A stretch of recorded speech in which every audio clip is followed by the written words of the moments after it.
Graça e paz novamente, irmãos. Hoje nós vamos, no nosso estudo aqui, encerrar o capítulo 2 da nossa confissão de fé. Ele é dividido em 3 sessões. 2 dessas sessões falam aí sobre os atributos de Deus, quem Deus é, o que Ele faz, né, sua gloriosa majestade. E a sessão de número 3 vem falar para nós sobre a Trindade. A Trindade que envolve quem Deus é. Quem Deus é? Trindade, né? Também é uma das respostas, né? Então vamos abrir aí, joga para nós, fazendo favor, o slide. Aí, Breno, fazendo favor, a gente poder acompanhar a leitura da sessão 3. Olha lá. Vai dizer assim lá, ó. Na unidade da divindade, há 3 pessoas de uma mesma substância, poder e eternidade. Deus o Pai, Deus o Filho e Deus o Espírito Santo. O Pai não é de ninguém, não é nem gerado, nem procedente. O Filho é eternamente gerado do Pai, o Espírito é eternamente procedente do Pai e do Filho. Vamos abrir a palavra para a gente poder ver um pouquinho disso, ó. João capítulo 1. Evangelho de João capítulo 1.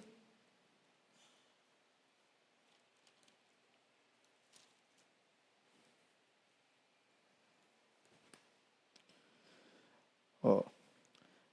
Versículo 1 e versículo 2 vai dizer o seguinte: no princípio era o Verbo, e o Verbo estava com Deus, e o Verbo era Deus. E ele estava no princípio com Deus. Quem é este Verbo? Jesus Cristo. No versículo 14, vai dizer o seguinte: e o Verbo, quem é o Verbo? Jesus. Se fez carne e habitou entre nós, cheio de graça e de verdade. E vimos a sua glória, glória como do unigênito do Pai. E o versículo 18 vai dizer lá: ninguém jamais viu a Deus. O Deus unigênito que está no seio do Pai é quem o revelou. Apenas alguns textos para a gente poder entender essa questão da Trindade, né? E o que é que essa sessão de número 3, ela vai nos ensinar, né? Ela vai nos ensinar que o único Deus, como nós vimos na sessão 1 e na sessão 2, foi definido Deus como o único Deus, não há outro, né, Deus neste mundo, existe em 3 pessoas distintas. Então, ele existe em 3 deuses distintos. Correto? Não. Né? Vamos entender aqui. Né? Cada uma dessas 3 pessoas, que são distintas umas da outra, é plenamente Deus.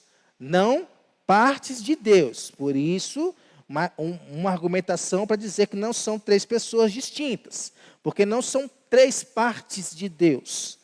Né? E essas 3 pessoas, coiguais, possuem distinções pessoais, umas em relação às outras.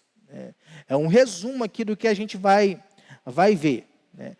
A gente vem estudando os atributos de Deus. E lá nós chegamos ao fato de quem Deus é. Deus é único. Então, ele é um. Mas ele é 3 ao mesmo tempo. Isso é o que nós chamamos na teologia de trindade. A gente viu quem Deus é, a gente viu a natureza de Deus, a gente viu que Ele é totalmente diferente de nós, diferente não somente de nós, mas diferente de qualquer outro ser, né? De qualquer outro ser que possa existir nessa terra. Nenhum ser nessa terra pode ser comparado a Deus. Por exemplo, nós estamos aqui no hemisfério sul. O Japão está onde? No hemisfério norte. Então, Deus está aqui conosco, correto? Deus está lá no Japão. Mas aí tem que 0,01% de Deus aqui e tantos por cento lá? Não. Da mesma forma que Deus está aqui, Deus está lá, por causa da sua imensidade, da sua grandeza, da sua majestade, né? Nós não podemos fazer isso. Ou nós estamos aqui ou nós estamos lá. né? A gente pode estar aqui com a cabeça lá, né? Com os costumes de lá, com alguma paisagem de lá, mas a gente não consegue estar lá e aqui ao mesmo tempo, né? Além de ser único, nós vimos que Deus ele é santo.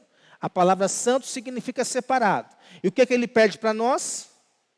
Sermos santos, ou seja, sermos separados, né? Ele é separado de qualquer outro no nosso mundo, na criação. E a Trindade? A Trindade não é mais somente uma mera doutrina, né? Ela é proclamada na palavra. A gente vê a Trindade nos sacramentos, a gente vê a Trindade estruturando toda a nossa fé, toda a prática da nossa fé. Mas aí nós perguntamos, né? Aonde nós encontramos na Bíblia a palavra Trindade? Né? Eu pesquisei no aplicativo ali agorinha, né, por temas. Eu pesquisei lá, né, e na letra T, lá, Trindade. Né? Aí você clica lá, tem os textos lá que correspondem à Trindade. Né? Mas a palavra Trindade não se encontra na Bíblia. Ela é uma palavra usada pelos teólogos para poder explicar um conceito. Né? Ou seja, na Trindade nós temos o conceito, né, de Trindade da Bíblia, não a palavra. Né? Na Bíblia existe um conceito, existe a doutrina, existem afirmações, né, na palavra sobre a Trindade. Mas a palavra Trindade nós não vemos. A gente vai ver como que surgiu, como precisou defender essa tese. Né? Porque a gente vai vendo de Gênesis a Apocalipse, né, a revelação da palavra de Deus sendo progressiva, né, e orgânica. Né? A gente não entende na Bíblia tudo em um versículo só. Né? A gente tem lá o proto-evangelho, né, que os teólogos chamam. Né? Qual que é o proto-evangelho? Gênesis 3, versículo 15. Né? Virá o descendente da mulher e esmagará a cabeça da serpente. Né? Aquilo ali é o proto-evangelho. É a primeira menção de Jesus na Bíblia. Mas aquilo ali é a Bíblia?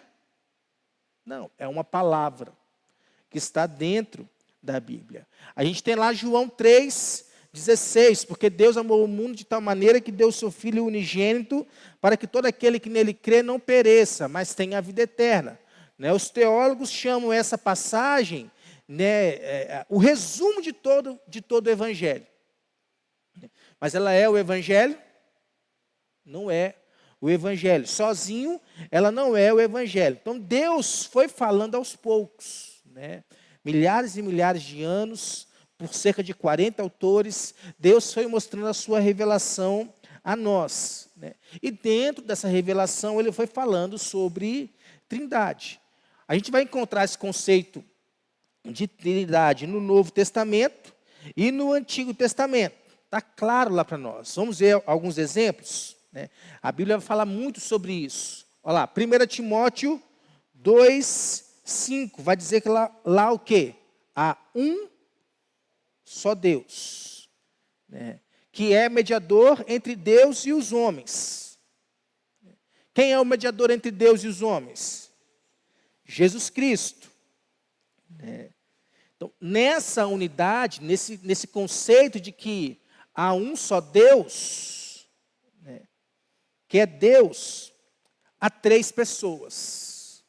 Como que a gente pode... Parou aqui, ó. O slide tem que estar aí na tela para poder passar aqui, senão não passa. Aí, ó, isso.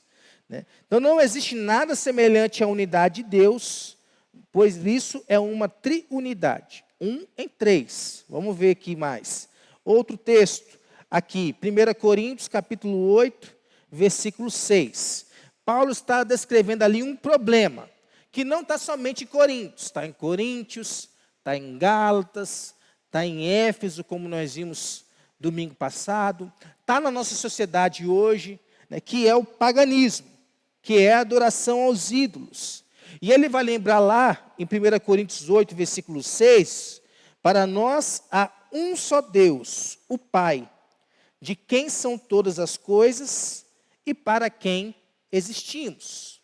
Né? Está falando do Pai. Né? João 1, versículo 1, que nós já lemos ali. Né? João está maravilhado com a encarnação deste verbo, que veio à terra em carne, como eu, como você. Ele diz, no início era o verbo. Não apenas no início era o verbo, mas este verbo estava com Deus. E mais, a realidade é que esse verbo é Deus. Então, quem é que estava no início de todas as coisas? Deus e Jesus. Mas não são dois. Por que é um? Vamos lá, vamos entender aqui mais. Né? 2 Coríntios capítulo 8, versículo 4. Não há senão um só Deus. Tiago 2, versículo 19, né? Crês tu que Deus é um só? Creio. Muito bem, até o diabo crê e teme ele. Né? Então a gente vai perceber que existe 3 deuses. Pelo fato do Pai ser Deus, do Espírito Santo ser Deus e do Filho ser Deus. E diante disso nós podemos fazer a afirmação de que existem 3 deuses. É correta essa sentença aqui? Não é correta essa sentença. Há um só Deus. Nós vamos ver uma figura que explica isso. Só que tudo que nós falamos sobre Deus, nós falamos sobre Trindade. Por exemplo, quando a gente fala alguma coisa específica, estamos falando de uma das pessoas da Trindade. Quem é que enche a nossa vida?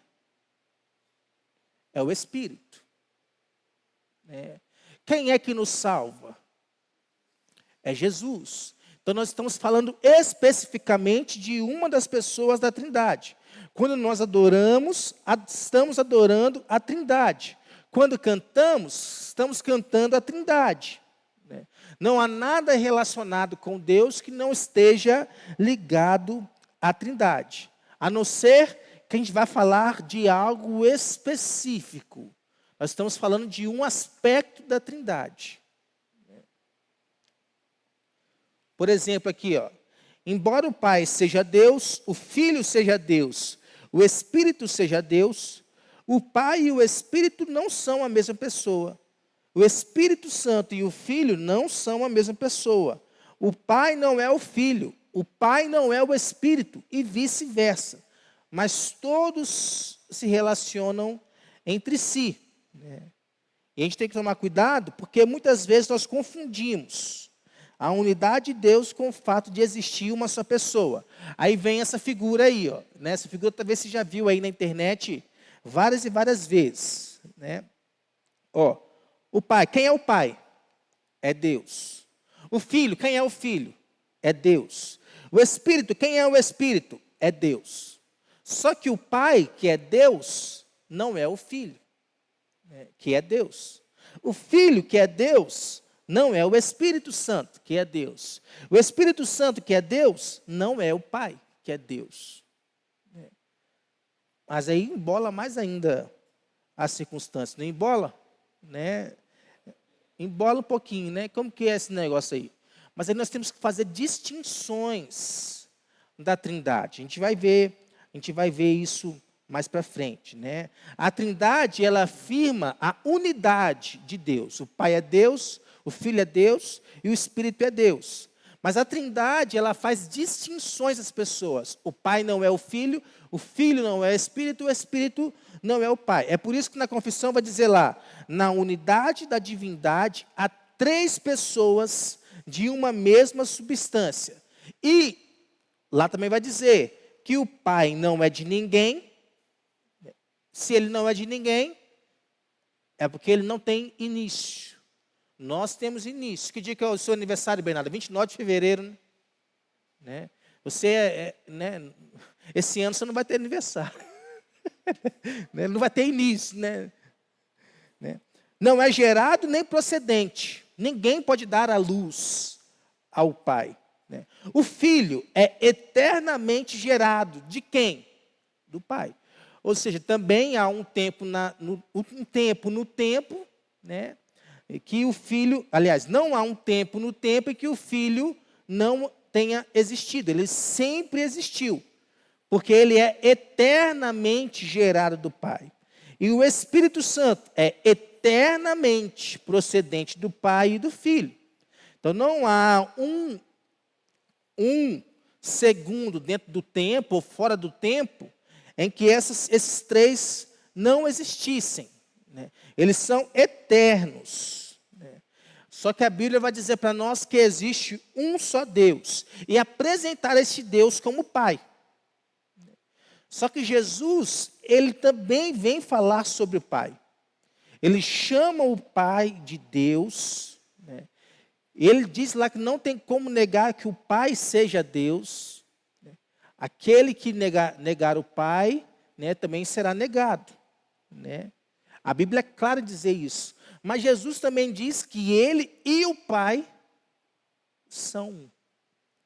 Existe um só Deus, né? A Bíblia vai falar de uma outra pessoa que também é Deus. Só que não é um outro Deus. A Bíblia está falando de pessoa, né? Quem é esse? Jesus, né? Se a gente for pegar o texto de Atos, capítulo 5, né, Ananias e Safira, né, na época em que a igreja ali vendia os seus bens para cuidar do mútuo, para cuidar do próximo, né, Ananias e Safira foram vender o seu terreno, né? E quando as pessoas faziam isso, eles vinham e não ficavam com nada, davam tudo aos apóstolos para cuidar do mútuo. Só que Ananias e Safira, no seu coração, né, desejaram uma parte do dinheiro. Foram lá e entregaram uma parte a Pedro e ficaram com o restante, né? Pedro vai lá, iluminado pelo Espírito Santo, diz a eles que eles mentiram a quem? Ao Espírito Santo. E o Espírito Santo é o quê? Uma energia? O que é o Espírito Santo? É uma pessoa. Então, quando Pedro fala isso, Pedro não está dizendo que eles estão mentindo a uma força, mas é uma pessoa. Eles estão mentindo a Deus, e eles são fulminados por conta disso. Na Bíblia, então, a gente vê, né, o Pai sendo chamado de Deus, o Filho sendo chamado de Deus, e o Espírito Santo também sendo chamado de Deus. Só que não são três deuses. Outra afirmação que a Bíblia faz para nós, né, é que o Pai, o Filho e o Espírito Santo são da mesma substância. Ah, pastor, aí eu então começo a entender por que não posso falar entre os três deuses. Porque se eu estivesse falando entre os três deuses, eu estaria falando em três substâncias diferentes, né? Só que eles são da mesma substância. É por isso que nós podemos dizer que existe um só Deus, mas que existem três pessoas. Ainda está confuso? Vamos lá. Essas pessoas podem ser chamadas de Deus porque não têm uma substância diferente, ou seja, não têm uma natureza diferente. Eles têm a mesma natureza, a mesma essência, a mesma substância, ou seja, eles são iguais. Então, não existem três deuses, porque existe uma só substância. Não existem três naturezas, existe uma só. Ao falar de Jesus, por exemplo, Jesus é uma pessoa que veio ao mundo. E nele há duas naturezas, a divina e a humana. Mas não são duas pessoas que há em Jesus, é uma pessoa só. Outra afirmação que há na Bíblia é que quanto à atividade da Trindade, aí sim existem três pessoas diferentes que podem se ver, que podem conversar e que podem se relacionar. Entendeu então? Os três são iguais em substância, em poder, em honra, em glória, em natureza. O Pai é maior do que o Filho? O Filho é maior do que o Espírito? O Espírito é maior do que o Pai? Não. Então eles são iguais. O Pai merece mais adoração do que o Filho? Mais honra, né, mais louvor do que o Espírito? Não. Eles são iguais, mas eles são três em diferenças. Aí o Pai pode se relacionar com o Filho pode se relacionar com o Espírito e vice-versa, e aí vai. Né? Ou seja, Deus tem três pessoas, só que Ele tem uma natureza só. Como que isso fica claro para nós? Mateus capítulo 3, vamos abrir lá. Mateus capítulo 3 é o exemplo claro lá no batismo de Jesus. Né? Versículo 16 e 17.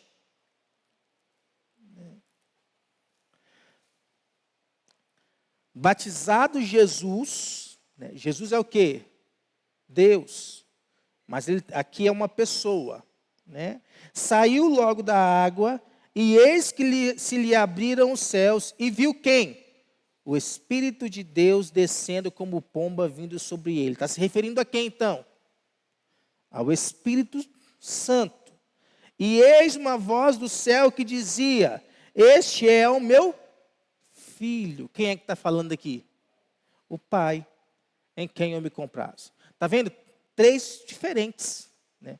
O Filho sendo lá batizado, Jesus, o Espírito vindo personificado como uma pomba, e uma voz vindo desta pomba falando a respeito do Filho. Né? Fique isso claro. Né? Jesus, o Espírito e Deus. Não é Jesus que está falando com Ele mesmo. É Deus que está falando com ele. É uma pessoa falando para uma outra pessoa. No nosso batismo é a mesma coisa? Em nome de quem que nós somos batizados? Do Pai, do Filho e do Espírito Santo. Em nome de três pessoas, mas não em nome de três deuses. Um só Deus em três pessoas. Porque a aplicação de cada um dentro do nosso batismo. Essa é a doutrina da Trindade. Precisou lutar muito por ela. Ela precisou ser muito bem formulada, por mais que mesmo que bem formulada traga aí algum tipo de estranheza à nossa mente. Né? E ela não foi criada de uma hora para outra. Vamos criar aqui a doutrina da Trindade. Não. Havia, a gente sempre fala aqui, né, de uma luta, porque desde os tempos bíblicos, do mesmo jeito que existiam os verdadeiros mestres, existiam os falsos. Do mesmo jeito que existia a verdade, existia a mentira. E ali uma mentira estava sendo, né, espalhada pelos religiosos da época, que eram de dois grupos, os judeus e os gregos. Se a gente for pegar aqui o judaísmo, por exemplo, o judaísmo ele diz que só existe um Deus, correto? Pensa como nós? Sim. Todos os outros que têm nome de Deus são falsos. Nós também não acreditamos nisso? Também. Dizer que Jesus é Deus é errado. Nós acreditamos nisso? Não. Porque para ele só existe um, é Deus e ponto final. Então, falar que Jesus é Deus é mentira, é errado. E isso estava se espalhando dentro daquela época. Se a gente for pegar os gregos eram como os egípcios, que nós ouvimos falar 2 semanas atrás. Eles traziam a ideia de deuses, tudo era Deus. Então, existia problema em afirmar que o Pai é Deus, o Filho é Deus e o Espírito Santo é Deus? Não existiam, porque eles tratavam como 3 deuses diferentes. O problema para os gregos era afirmar que existia um só Deus. Aí tinha problema. A gente vê isso bem claro lá em Atos capítulo 17 lá. Vários altares a vários deuses. E ainda tinha um lá no cantinho. Aquele que estava no cantinho estava escrito lá: ao Deus desconhecido. O que eles pensavam? Se faltar um, está lá.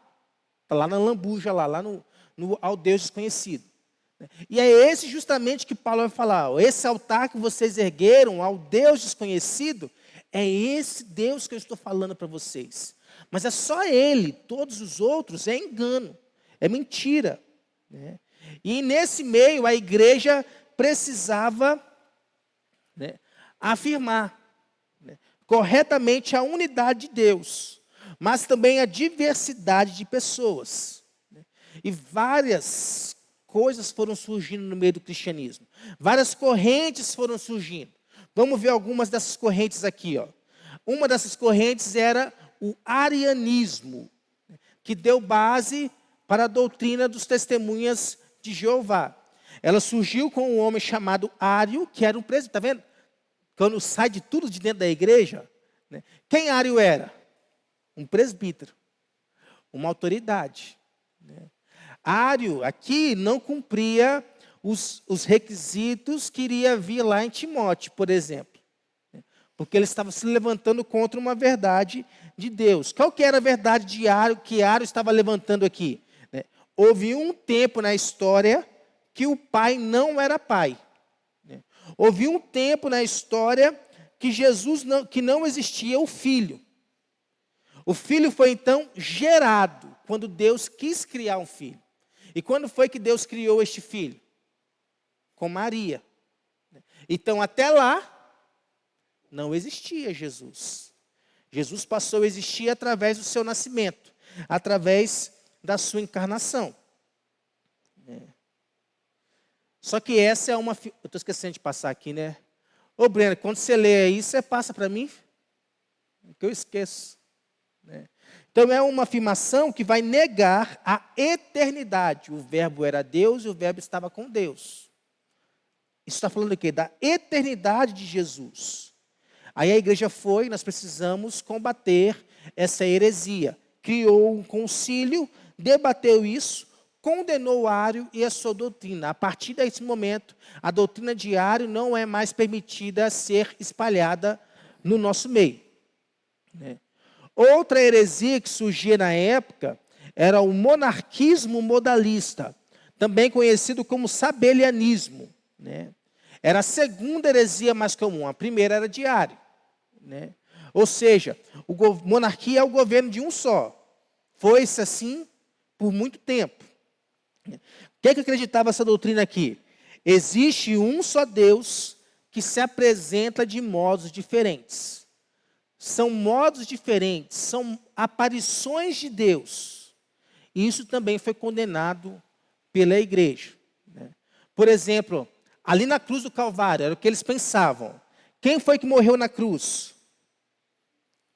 Foi Jesus somente. Deus não estava ali. O Pai não morreu na cruz. Aí a gente nega a unicidade de Deus e de Cristo. Né? Ah, mas por que Jesus fala lá, né, Yamá, sabactani? Né? Deus meu, por que me desamparaste? Né? Mas não era desamparar na essência. Porque Deus e Jesus são um. É que Jesus estava tão cheio do pecado do mundo, né? Não é isso que diz Isaías? Ele levou sobre si os nossos pecados. Né? Estava tão cheio do pecado do mundo, que ele se sentiu ali abandonado por Deus. Não porque Deus era ruim, né? Mas é porque não há comunhão entre luz e trevas. Jesus estava ali para morrer. Havia também um monarquismo dinâmico, olha lá. A ideia de que, na verdade, existe só um rei, governador sobre tudo. Mas esse rei deu poderes para um homem e adotou este homem, tornando-se o seu filho. Né? Deus viu lá, na barriga de Maria, né, eu vou dar a este aqui todo o poder. Né? Foi lá e deu o poder a ele, né, ao filho, para que pudesse fazer a sua vontade. Ou seja, Jesus não sempre existiu como filho de Deus. Jesus foi adotado por Deus. Veio sobre ele o poder e aí ele passou a fazer inúmeras coisas, né? Como os filmes da Marvel aí, né? Há um acidente lá, há alguma coisa, uma picada de aranha, né? Veneno tóxico lá lançado no olho, o cara fica cego, só que quando ele fica cego, né, muda tudo na vida dele, ele vira um herói, né, é outro lá, raio gama que vira, fica verde quando está nervoso, né, é como se fosse algo parecido. Aconteceu alguma coisa e a partir desse acontecimento, essa pessoa teve poderes nele. Então ele foi adotado por Deus, né? Aí a confissão de fé, ela vem dizendo lá, ó, né, por causa disso, a precisão dos termos, da mesma substância, poder e eternidade. É como eu disse, não existe um tempo na história em que não existiu o Pai, o Filho e o Espírito Santo. A gente vê muito por exemplo, esse modalismo, como é que é? Modalismo dinâmico, a gente vê no Antigo Testamento, mas com o Espírito Santo, né? O Espírito Santo vinha e pousava sobre alguma pessoa, né, com o objetivo dessa pessoa fazer alguma coisa para a glória de Deus. Depois que essa pessoa fizesse algo, o Espírito Santo se retirava dela, né? Só que isso não se adota em relação à Trindade e no Novo Testamento, né? Então a gente vê que o Pai não é de ninguém, porque ele não é nem gerado nem procedente. O Filho é eternamente gerado, vem do Pai, mas eternamente. E o Espírito Santo é eternamente procedente do Pai e do Filho, né? A gente fala de procedência, a gente fala de eternidade, né? E a gente fala com o Espírito de procedência e eternidade. O Pai não é de ninguém, o Filho é eternamente gerado, né? E não existia um momento na Terra que não existia o Pai, o Filho e o Espírito Santo. E o envio do Espírito Santo a nós não é algo que vem só do Pai, vem também do Filho. Todos estão envolvidos neste processo de enviar o Espírito a nós, né? E quando nós falamos o Espírito de Deus, nós estamos falando de qual pessoa? De Deus ou do Espírito? De quem? Mas que Espírito? Santo, né? Porque ele é plenamente Deus. E ali ele está compartilhando da mesma essência. Só que em função é diferente, né? Outra pergunta. Qual que é o nome que foi dado sobre todos os nomes? O nome de Jesus. Não há outro nome dado entre os homens pelo qual importa que sejamos salvos. Diz lá Atos, capítulo 4, versículo 12. Veja, não foi dado ao Espírito, foi dado ao Filho. Aqui a gente começa a falar de função. São funções diferentes dentro da Trindade. Quem é que mora em nós? É o Espírito Santo. É Jesus? Em essência, é aí que a gente tem que separar. Em essência e em função, né? A função de Jesus não é morar em nós. A função de Jesus é nos salvar, né? Em Gênesis 1, 26 e 27, a gente vê lá que façamos o homem à imagem e à semelhança de Deus. Ou seja, em essência, os três, aliás, um estava lá. Em essência, os três, né? Em Gênesis 11, quando o povo quis levantar uma torre muito grande para poder chegar aos céus, o que é que Deus falou lá? Desçamos e confundamos, plural. Está falando da Trindade. Porque Deus só pode falar no plural. Porque Ele é plural. Em função, não em essência. João 14, 28. Né? Abre lá para nós alguém fazendo favor. João 14, 28.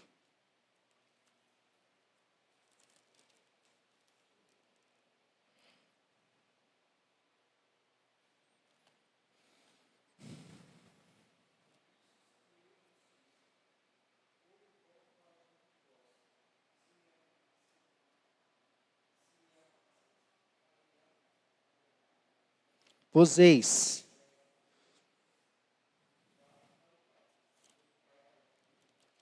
o Pai é maior do que eu. Então está errado. Né? Por que o pai é maior do que eu? Jesus está falando aqui. Né? Só que está falando aqui de função. Em funções. Né? Paulo, o senhor é o dono de uma empresa, correto? Há alguém nessa empresa maior do que você? Eu ia brincar com isso, né? Mas não há ninguém maior do que o Paulo na empresa dele. Todos os outros são o que do Paulo? Subordinados, funcionários. Né? Porque nós estamos falando de função. Né? E aqui o que torna o ser humano diferente de todos os animais, de qualquer outro ser criado, né? Não é o fato dele ser a imagem de Deus somente, mas é o fato dele ter consciência. Por isso que eu julgo ser um pecado grave, irmãos, né? Quando as pessoas falam assim, esse gatinho aqui é melhor do que muita gente. O que é que nós estamos fazendo? Colocando este gato, que não tem o fôlego divino, que não foi aspirado sobre ele, o fôlego de vida, né? A imagem né? Maior do que o homem. E, né? Porque durante muito tempo a ciência definiu o ser humano como o único animal que pensa. Né? E faz a gente pensar que o ser humano é somente um animal racional. Né? Mas nós somos muito mais do que isso. Nós somos seres criados à imagem e semelhança de Deus. Nós temos uma série de coisas que os animais não têm, por mais bonzinhos que eles sejam, fofinhos, peludinhos, gostosinhos, né? Tirando um que tem ali na frente, ali, por exemplo, ali, que tem até medo, pitibuzão bruto. Né? Não é bonitinho, não. Há quem goste, eu não gosto, não. Né? O que é que nós temos que os animais não têm? Moralidade. Né? Atributos comunicáveis de Deus, amor, justiça, paz, longanimidade, entre outros. Espiritualidade. Há salvação para um gato, para um cachorro? Não há. Salvação é para a gente, de carne e osso. Salvação é para homem. Né?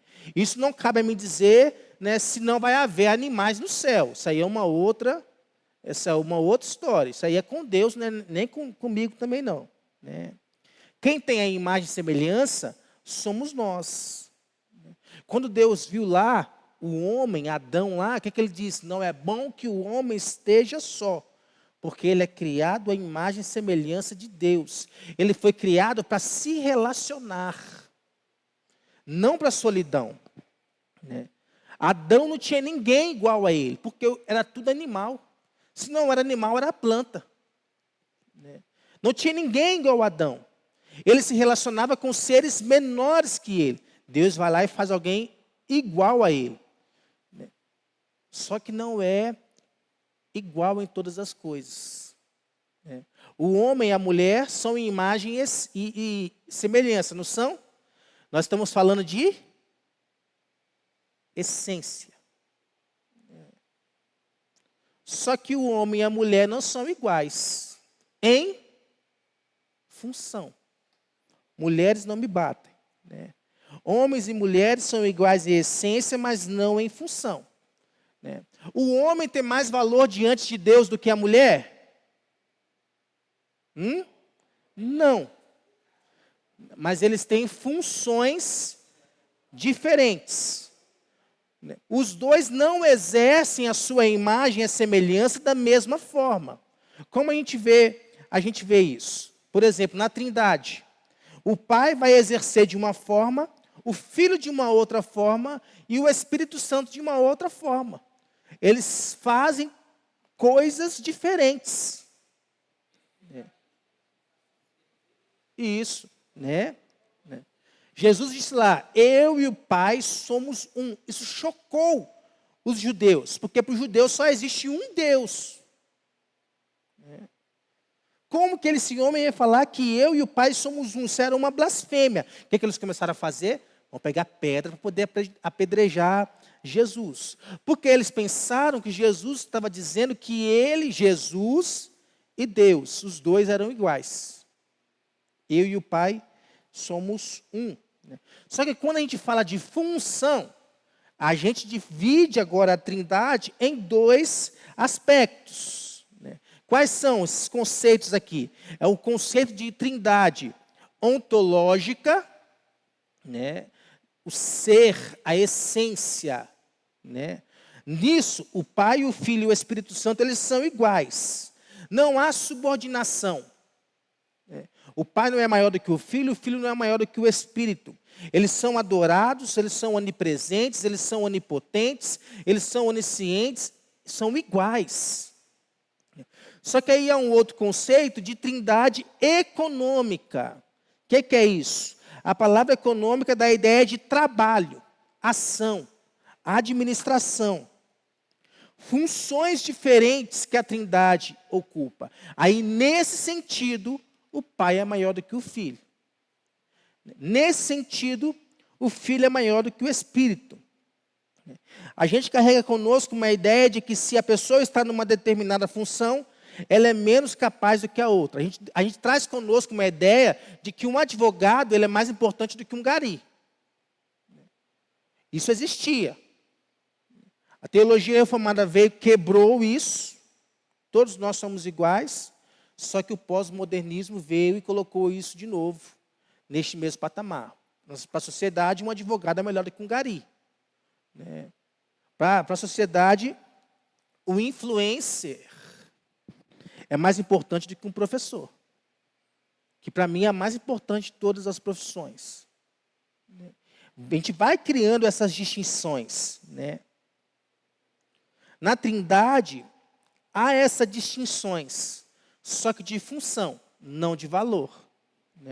O Filho se submeteu ao Pai, sendo do mesmo poder e glória. Por isso que Filipenses diz lá, tem o mesmo sentimento que Jesus Cristo teve. Eu já falei aqui que eu imagino, é imaginação, Então não é verdade. Desde lá do começo, da queda, a queda, Jesus vai lá e fala, Pai, deixa eu lá para resolver esse problema. O Pai vai lá e fala, não, filho, não é essa hora ainda não. Vem acontecendo as coisas, acontecendo, e Jesus sempre ali, Pai, deixa eu lá resolver esse problema. Não, Jesus, não é agora não. Ainda não é tempo. Aí chegou na plenitude dos tempos, Jesus já tinha até esquecido de nós. Vai lá o Pai, filho, está na sua hora, esqueceu? Pode ir lá salvar este povo. Aí vem Jesus. Isso é imaginação. Não foi assim. O Filho se submeteu ao Pai, sendo do mesmo poder e glória. E a gente vê que nessa função, o Pai é quem planejou toda a criação, planejou todas as coisas. O Filho é quem decreta a nossa salvação, quem nos salva, quem executa. O Pai decreta, o Pai planeja e o Filho executa. É nesse sentido, por exemplo, que Jesus estava dizendo que ele veio fazer a vontade daquele que lhe enviou. E o Espírito Santo? O Espírito Santo ele tem uma função anônima. Por que é anônima? Porque está dentro. Está dentro de nós. Para botar bem prático aqui o negócio. E mulheres, volto a repetir, não me batam por causa disso. 1 Coríntios capítulo 11. As mulheres estavam em rebeldia contra os homens. É por isso que Paulo fala lá que Cristo é o cabeça de todo o homem. O que é a ideia que tem lá? Governo, liderança. Então, existe mulher liderando sobre o homem? Não existe, mas era o que estava acontecendo. É por isso que Paulo vem corrigir este problema. E o homem é o quê? O cabeça da mulher. Paulo está explicando aqui a autoridade, que pertencia ao homem, mas não pertencia à mulher. Olha o versículo 3 aqui. Quero, entretanto, que saibais ser Cristo o cabeça de todo o homem, e o homem o cabeça da mulher, e Deus o cabeça de Cristo. Por causa de função diferente na Trindade, as três pessoas vão ter função para que possa fazer a economia da Trindade funcionar. Deus tem que planejar e decretar, papel dele. Jesus tem que salvar. O Espírito Santo tem que santificar. Isso é uma harmonia econômica dentre isso. O Cristo é a cabeça do homem, o homem é a cabeça da mulher, e Deus é a cabeça de Cristo. Tem que funcionar assim, para que a harmonia esteja correta. Deus nos fez homens e mulheres com funções diferentes. Não tem a ver com capacidade, né? Não tem a ver com importância, mas tem a ver com função. Somente isso. Biblicamente, nós aceitamos funções diferentes porque nós fomos criados à imagem de Deus. E há funções diferentes dentro da própria Trindade. A gente é um reflexo da Trindade. Pega pastoras, por exemplo. Quando começou-se a surgir pastoras no Brasil? A partir de 1950. Antes disso, não existia pastoras no Brasil. Com o avanço do modernismo primeiro, depois do pós-modernismo, passou-se a cunhar este termo.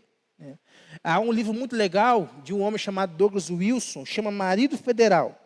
Ele vai abordar a conexão entre a Trindade e o matrimônio, de maneira profunda, destacando como o relacionamento trinitário serve como modelo para os nossos relacionamentos, especialmente o casamento. Olha o que ele diz lá, um trecho desse livro aqui. Podemos ver que entendemos bem a doutrina da Trindade pelo modo como funciona a relação matrimonial entre homem e mulher. Um homem que tem sua esposa debaixo dos seus pés está satisfeito como um ariano. Já um homem que cede completamente à ideia do igualitarismo feminino está saciado como um sabeliano, como um monarquismo modalista. Ambos distorcem a verdade que Deus revelou sobre a Trindade e, consequentemente, sobre o casamento. Mas essa não é uma verdade somente para o matrimônio, é para todas as nossas relações. Como a gente pode entender isso? Agostinho vem e diz: quem tentar entender plenamente a Trindade perderá a cabeça. Quem tentar negá-la perderá a alma. Não tem como não aceitar. Negar a Trindade é negar o cristianismo. E negar a Trindade é não ser cristão. Se eu nego a Trindade, eu nego os meus relacionamentos. Se eu nego os meus relacionamentos, eu nego a função para a qual eu existo. Por isso que a Trindade é uma doutrina central para a nossa fé. Nós estamos aqui ouvindo a palavra, nós somos chamados a isso, a ouvir a palavra, mas não somente isso, entender a palavra e estudar a palavra. Por isso que a Bíblia diz: errais por não conhecer as Escrituras e nem o poder de Deus. Nós estamos unidos com quem? Com o Pai, com o Filho e com o Espírito Santo. Nós estamos unidos com Ele. E aí, unidos com eles, nós temos responsabilidades. Como, por exemplo, como missão. O Pai enviou o Filho, que enviou o Espírito, nosso Consolador. Agora, quem é enviado? Nós. Nós somos enviados por quem? Pelo Pai, pelo Filho e pelo Espírito Santo. Pela Trindade. Isso molda a nossa forma de enxergar a nossa missão no mundo. Isso molda a nossa forma de enxergar a humildade. Havia em Filipos 2 mulheres que estavam brigando uma na outra, cheias de orgulho. Paulo vai exortar elas a ter o mesmo sentimento de Cristo Jesus, que não usou como usurpação ser igual a Deus, antes se esvaziou e assumiu a sua forma de servo, entregando-se na cruz. Relacionamento da Trindade. Nós temos que agradecer a Deus por nos relacionar na Trindade. Mas eu só posso me relacionar com o André, com a Ana, com o Paulo, com o Valdo, com a Roseli, com todos que aqui estão, porque sempre existiu esse relacionamento do Pai, do Filho e do Espírito Santo na Trindade. O Filho, o Pai, planejando para nós um grande plano de redenção. O Filho executando este plano de redenção. E o Espírito Santo colocando esse plano na nossa vida, né, como o Walter orou ali, nos convencendo da justiça, do pecado e do juízo. Está vendo como que dá esse relacionamento? A Trindade é uma doutrina que é central para toda a nossa vida. E vai nos convocar a ser um. Como o Pai, o Filho e o Espírito Santo são um, nós já vimos aqui. Há somente um corpo e um Espírito, como também fosse chamados numa só esperança da vossa vocação. Há um só Senhor, uma só fé, um só batismo, um só Deus e Pai de todos, o qual é sobre todos, age por meio de todos e está em todos. Para que a gente possa compreender melhor essa verdade, celebrar essa verdade, devemos ser um. Como o Pai, o Filho e o Espírito Santo são. Para que a gente possa ser abençoados, sem medida, e crescer em unidade. Bênção? Alguém tem alguma pergunta, alguma dúvida para poder, alguma contribuição? Pode ficar à vontade. Deus é 3? Deus é 1. Isso em essência, na ontologia, no ser de Deus. Mas na funcionalidade, 3 funções diferentes. Deus tem uma, o Filho tem outra, o Espírito Santo tem outra funcionalidade. Amém? Vamos orar? Benção. Senhor, nós te louvamos, Pai, te bendizemos, porque não somos nada diante do que o Senhor é, diante da sua majestade, diante da sua grandeza, diante da tua eternidade.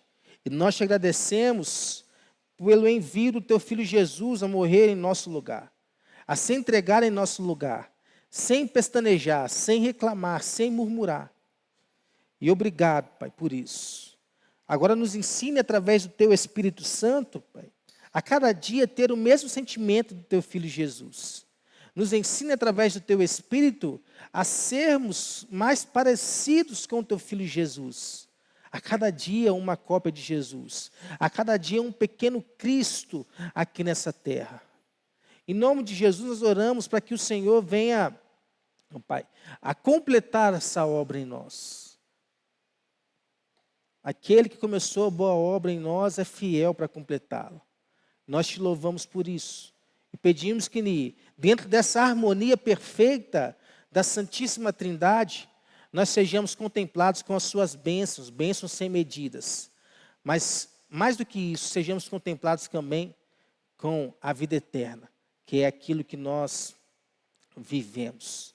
E aguardamos a vida eterna em retorno a nós, para buscarmos teu Filho Jesus, buscar a tua noiva, a tua igreja. Que assim seja, o Senhor continue a nos ensinar a cada dia e nos dê um descanso maravilhoso nessa noite, em nome de Cristo Jesus. Amém.